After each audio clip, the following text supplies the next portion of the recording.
Hello everyone, this is Rishi Chaudhary. In this video we are going to talk about cytoplasm and cell organelles. But cytoplasm and cell organelles start करने से पहले थोड़ा सा discuss करते हैं कि हमने लास्ट वीडियो में क्या पढ़ा था। तो हमने लास्ट वीडियो में क्या पढ़ा था कि हमारी जो सेल्स होती है उसमें थ्री मेन स्ट्रक्चरल पार्ट्स होते हैं। कौन कौन से? फर्स्ट सेल वॉल और सेल मेम्ब्रेन, दूसरा न्यूक्लियस और थर्ड इज साइटोप्लाज्म। तो सेल वॉल, सेल मेम्ब्रेन हम स्ट्रक्चर और फंक्शन कर चुके हैं, न्यूक्लियस भी हम कर चुके हैं। आज हम किसके बारे में पढ़ेंगे? साइटोप्लाज्म के बारे में। ओके, साइटोप्लाज्म आपको बेसिकली बताया भी था कि साइटोप्लाज्म क्या है।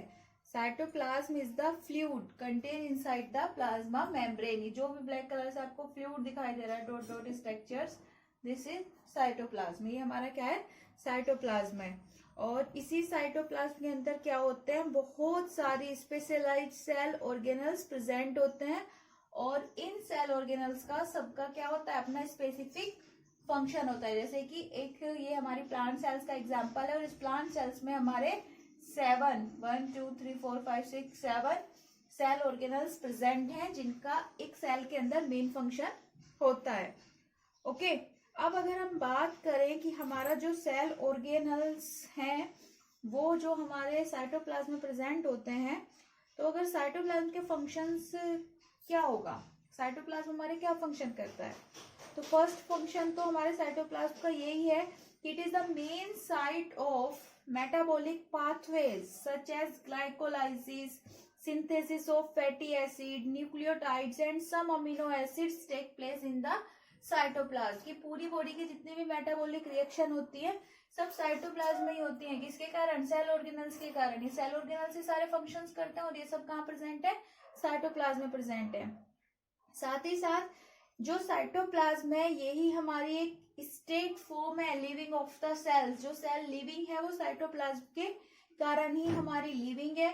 और साथ ही साथ ये क्या करता है? साइटोप्लाज्म जो होता है act as a store of vital chemicals. बहुत सारे केमिकल्स को ये अपने अंदर स्टोर रखता है, such as amino acid, glucose, vitamin, ions etcetera. Okay, ये तो हुए हमारे कौन? साइटोप्लाज्म। अब साइटोप्लाज्म के अंदर हमारे क्या होंगे? साइटोप्लाज्म के अंदर हमारे सेल ऑर्गेनल्स प्रेजेंट होते हैं। सब important example of cell organelles: rough endoplasmic reticulum, Golgi apparatus, lysosomes, mitochondria, chloroplast, ribosomes, vacuoles. ये हमारे वो इंपोर्टेंट सेल ऑर्गेनल्स हैं जो हमारे प्लांट्स में भी प्रेजेंट होते हैं, और एक्सेप्ट देन क्लोरोप्लास्ट ये हमारे एनिमल सेल्स में भी प्रेजेंट होते हैं। तो मैंने स्टेप बाय स्टेप्स हम पढ़ेंगे, और ये हमारे चैप्टर का भी लास्ट टॉपिक है और मेन टॉपिक है। तो फर्स्ट है हमारी एंडोप्लाज्मिक रेटिकुलम। ओके, तो जो हमारी एंडोप्लाज्मिक रेटिकुलम होती है ये क्या होती है? जो हमारी एंडोप्लाज्मिक रेटिकुलम है एक बारीक सी मेम्ब्रेन से कवर रहती है, हमारी मेम्ब्रेन से बाउंड रहती है, और न्यूक्लियस के चारों ओर पाई जाती है।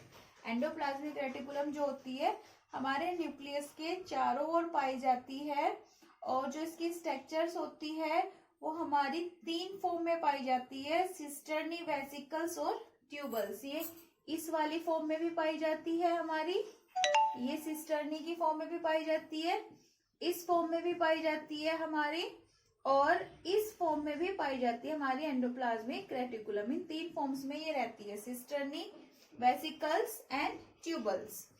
अब क्या होता है कि जो हमारी एंडोप्लाज्मिक रेटिकुलम होती है ये न्यूक्लियस के चारों ओर based on the ribosomes. Ribosomes के बेस पे ये 2 टाइप्स की होती है।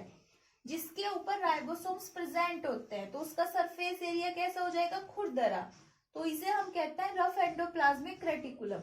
जिसके ऊपर राइबोसोम्स प्रेजेंट नहीं होते उसका ऊपर से एरिया कैसा होगा? स्मूथ। तो उसे हम कहते हैं स्मूथ एंडोप्लाज्मिक रेटिकुलम। तो based on the ribosomes endoplasmic reticulums are of 2 types of endoplasmic reticulum and smooth endoplasmic reticulum. ठीक है, अब बात करते हैं functions of the endoplasmic reticulum की, जो हमारा इंपॉर्टेंट है। फंक्शंस में एक मेन फंक्शंस इसका जो होता है वो होता है it forms supporting skeletal framework of the cell. जैसे हमारी पूरी बॉडी का जो बाहर का स्केलेटल बनाती है वो कौन बनाती है? हड्डियां। हड्डियां हमारा क्या तैयार करती है? ढांचा। ऐसे ही सेल के अंदर जो सेल का स्केलेटन बना रही है, जो सेल्स को मजबूती दे रही है, वो हमारी कौन दे रही है? Endoplasmic reticulum. ये सेल्स को सपोर्ट प्रोवाइड कराती हैं।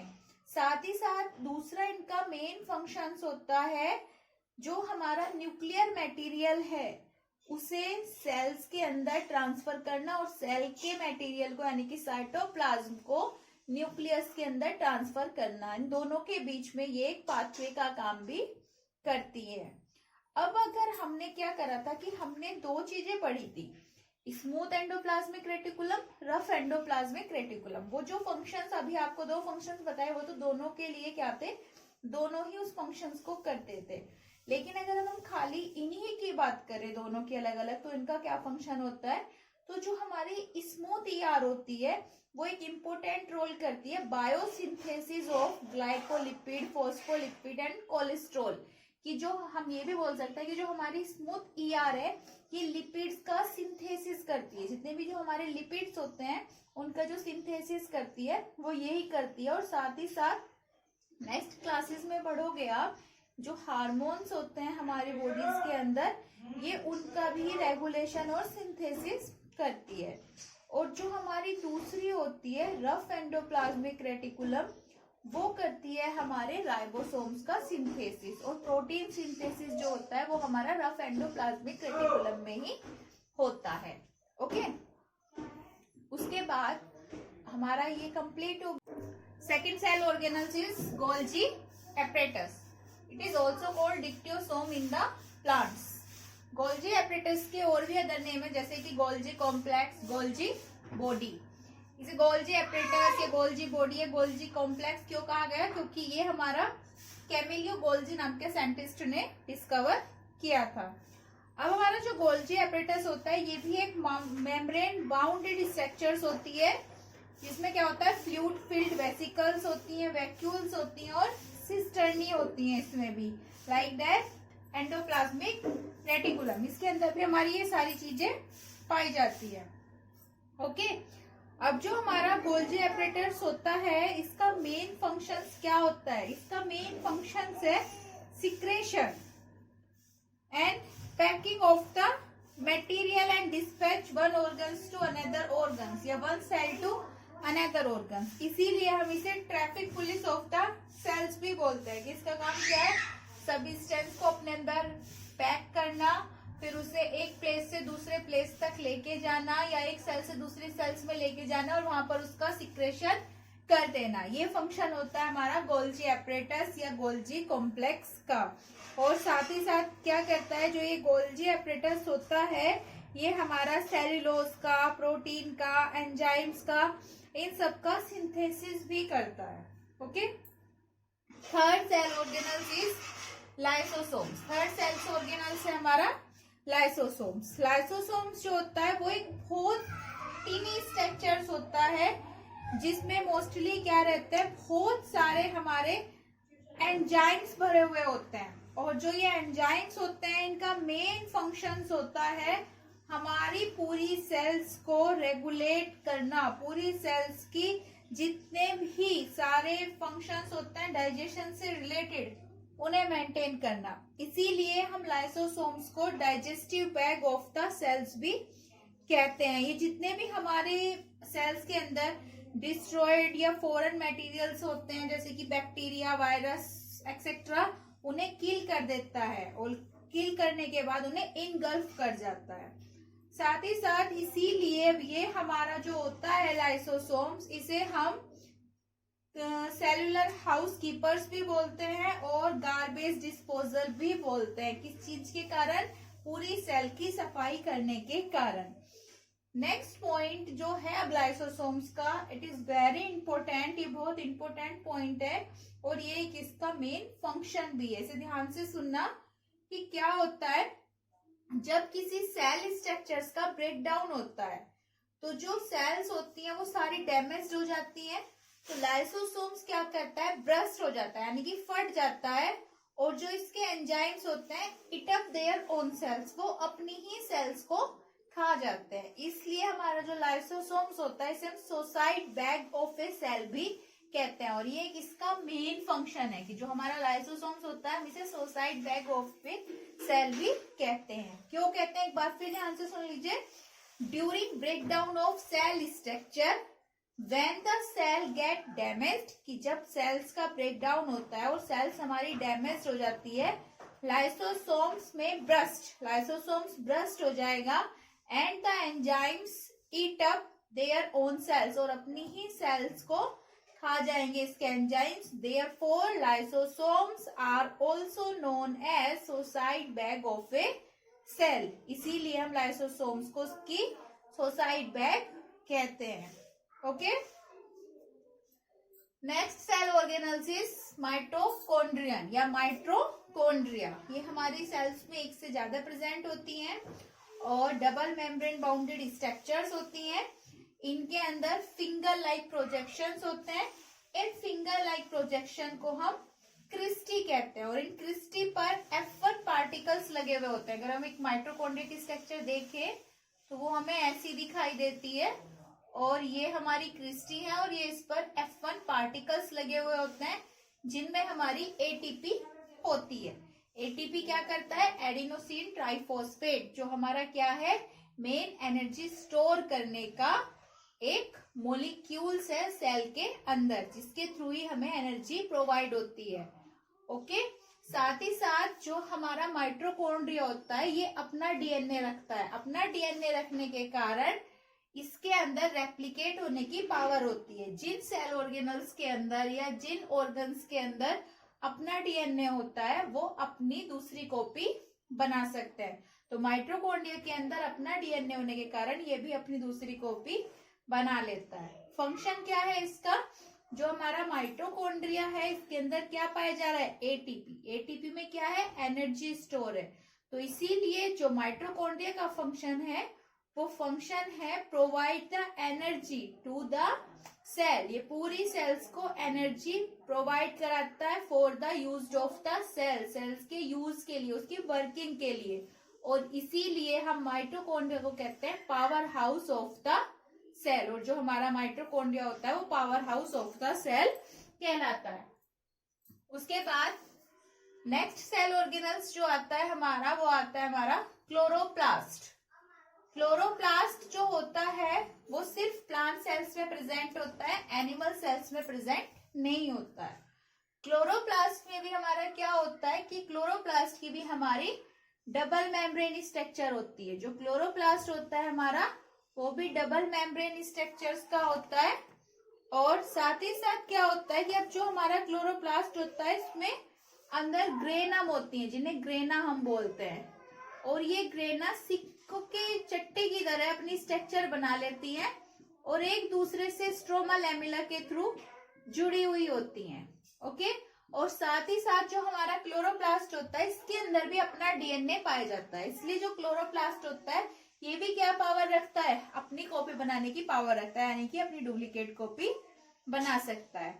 जो हमारा प्लांट्स के अंदर फूड बनने का प्रोसेस होता है, फोटोसिंथेसिस, वो इसी क्लोरोप्लास्ट के अंदर बनता है। क्लोरोप्लास्ट में भी कहाँ बनता है, ग्रेनम के अंदर। ये जो ग्रेनम होती है it is the main site of the photosynthesis in the chloroplast. और क्लोरोप्लास्ट जो हमारा प्लांट में प्रेजेंट होता है वो प्रेजेंट होता है लीफ में।